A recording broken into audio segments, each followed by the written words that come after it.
এই নো চাঁদনি, তোমার কাবিনে 2 লাখ টাকা। আজকে তো তুমি মুক্তি হয়ে গেলাগা, তোমাকে আর রাস্তাঘাটে চুরি করে বের হতে হবে না।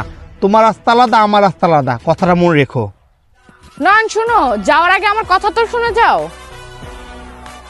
তোমার কথা আমি কি শুনবো? তুমি যেটা চাইছো ওটা পাইছো না। তুমি আমাদের ডিভোর্স চাইছিলা, ডিভোর্স পাইছো। 2 লাখ টাকা দাবি করছিলে, 2 লাখ টাকা পাইছো। আবার কিসের জন্য তুমি আমাকে ডাকলা? তোমাদের মতো মেয়েরা না কারো ভালোবাসা পাওয়ার যোগ্য না। আমি তোমাকে এতটা ভালোবাসতাম, তারপরও তুমি আমাকে আঘাত দিলা। আরে নয়ন চুপ থাকো, তোমাকে আমাদের সম্পর্কটা ঠিক করার জন্য ডাকি নাই। আমি তো শুধু তোমাকে একটা কথা বলার জন্য ডাক দিছিলাম। মেয়েরা ছেলেদের কাছে যায় না, ছেলেরা কিন্তু মেয়েদের কাছে আসে, বুঝছো? মানে চাঁদনি, তোমার কথা আমি কিচ্ছু বুঝলাম না। ছেলেরা মেয়েদের কাছে আসে মানে? মানে বুঝো না? তোমাদের মতন ছেলেদের কাছে যদি 2টা অপশন থাকে, আর আমাদের মতন মেয়েদের কাছে 200টা অপশন থাকে, বুঝছো? হ্যাঁ চাঁদনি, ঠিকই বলছো।